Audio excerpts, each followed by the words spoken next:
What's going on, everybody? Welcome back to another YouTube video. Today is a longly awaited new theory video, yay, because the last video I posted was, it was literally just, and sorry for breathing into the mic there if you heard that. But, okay, so today what I'm going to be covering in this video is, why did the Great War, or the War of the Sandwing Succession, take so long? Because the war lasted about 20 years, and you could also say 18, but 20 years ago, or at least during the events of The Brightest Night, Book 5, 20 years ago, Queen Oasis was killed by the Scavengers, and that's when Blister got the idea, let's start a war. But why did the war take so long? Because what we saw, so in the graphic novel and book 1 of Wings of Fire, at the end of the book, when they visit the Mud Kingdom, we see a very big battle. It was a big, bloody battle between Ice Wings and Mud Wings in the Mudwing swamps. And we've seen a few battles in the comic books in the Great War, but why did it take so long if that many dragons died and it was that brutal, bloody, and that chaotic? And in this video, I'm going to be covering a bit of that. I'm probably going to make a part 2 because I don't want to have to cover all this in one big video. So, yeah. So, the next part I'm going to be covering is, the 3 rival queens. So, there's Blister, Blaze, and Burn, or the 3 Bs. Now, almost immediately after Queen Oasis's death, Oasis's whatever, Blister had the idea to gain an alliance with the Sea Wings, and then Burn and Blaze hopped onto that as well, but then fighting started to break out, and that's the Great War, right after Queen Oasis had been killed, because there was no challenger, there was no successor, their scavenger had killed them. So, the 3 rival queens, they didn't want to exactly end the war, but they just wanted to win it. Now, Blister, in the events of books 1 through 5, had one of the highest chances of winning the war, because she may have only had one tribe that she allied with. I mean, same with Blaze. But she also had an Animus on her side. But the weakness was that Anemone didn't exactly want to use her powers and become Albatross, or at least like Albatross. And she was planning on making a spear, or at least she said this in book 2, she said to make a spear that will hunt and kill Queen, or Princess, or just Burn, and it won't stop. So she had an Animus on her side that had that much power to just go kill the other queens, and then she could just rise to power almost immediately. But why didn't that exactly happen? Because Anemone didn't want that to happen. She didn't want to be responsible for those deaths.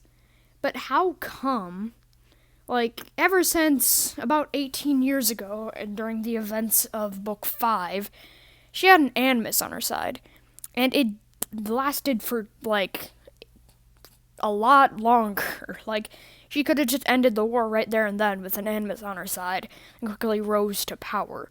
But why didn't this happen? That is the question. So, what I'm going into right now is the first kind of, not exactly solution, but kind of answer. Now, this isn't final, this is something just I think. So, as you know, Blister's probably the smartest dragon in the whole entire series.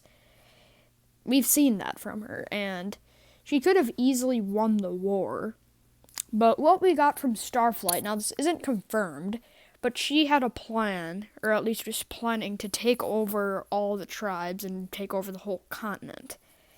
And Blister's evil enough and smart enough to do that. And why I think the war lasted so long, I think Blister, she made the war, and she's also the one that was dragging it out, because I think part of her plan to take over all the tribes was for all this fighting to keep on happening, and then weaken all the tribes, and then when the time is right, or when the war ends, she strikes, takes over all the tribes.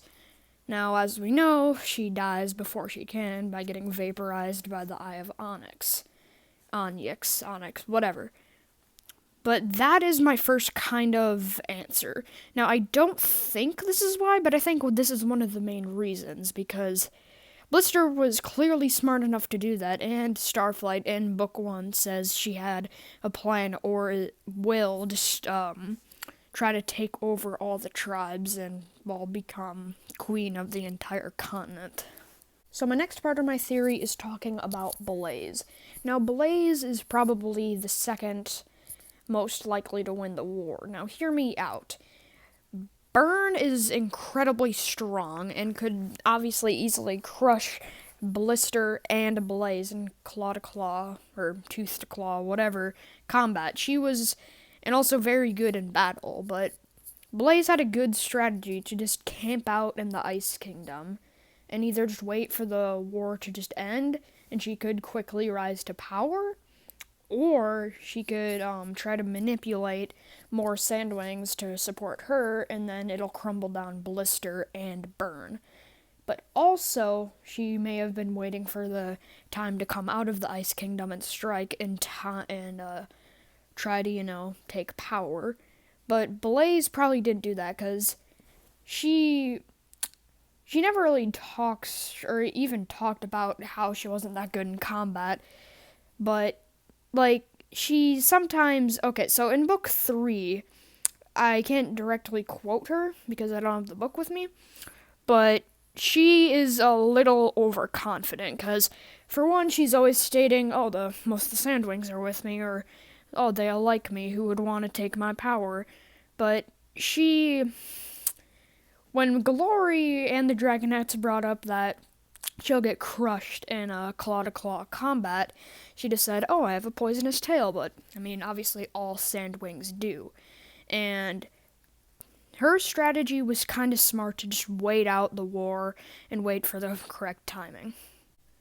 And another part of my theory is talking about Burn, the third candidate. Now which is surprising, but she probably had the least likely of a chance to even win the war. Because for one, Burn, she was an amazing military leader, and, she was a very good fighter. She was great in combat. But her main flaw is that she went into every battle, I'm assuming, and was always fighting. She may have known how to do it, but she had the highest chance of getting killed. Because in any battle, she could have gotten killed, and boom, there's a whole alliance gone. 2 alliances, for that matter. And they could have converted to Blaze or Blister. Now, she was an amazing military leader, but she also is kind of like Darth Vader in a way. Because whenever people fail her, or she just doesn't like them, she'll just kill them, or severely maim them, or just make them leave the army. She's a very strong military leader, but very crude and rude at the same time. Now, for my last part of part 1 of this theory is the Dragonette prophecy. Now, I don't think it was actually the Dragonette prophecy that kept the war going for so long. Because really the only, fighters or members in the war that really believed in the prophecy and waited for it to occur were some of the Nightwings, kind of Blaze, but not so much. He really couldn't care less, and a lot of the soldiers as well. But Burn, okay, so let's talk about Burn for a sec. She hated the prophecy. If she ever got the chance to kill the prophecy Dragonettes, she would. Blister at first had kind of high hopes for them, but after the events of Book 2, she also hopped on the bandwagon of wanting to capture and possibly kill the Dragonettes. Now, I don't think it was this, because so many people, or dragons, were against it, but then so many were. But the Dragonettes were born on the brightest night, so the war has already been going on for a long time. And they had to wait 6 more years until, the Dragonettes got out of the cave and started roaming the world. But at first, when the Dragonettes got out, they weren't really doing anything about the war. They were kind of just going to their kingdoms, meeting their families, and stuff like that. And soldiers anxiously waited while Blaze, I can assume that she believed in it the most of the three rival queens because she had high hopes that they would choose her or possibly end the war so she didn't have to do any of the killing herself and just peacefully rise to power.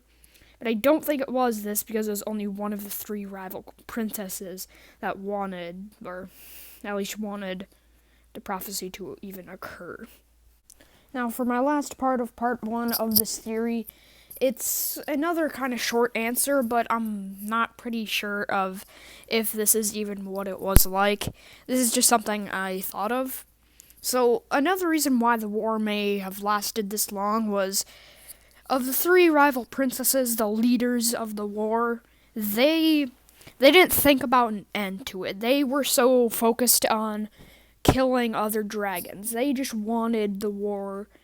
They wanted to win the war. They didn't want to end it.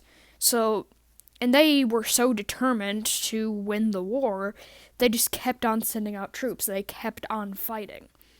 And there was just, it seemed to be no end to it. Until, obviously, the Dragonettes kind of fulfilled the prophecy. So, that was kind of my last part to the theory. It's not much. I'm gonna develop it a bit more. But, I'm hoping pretty soon I can get out part 2 of this theory. And by the way, guys, thank you for the overwhelming support on that Beetle Wing video. I really wasn't expecting that. And thank you for all the new subscribers.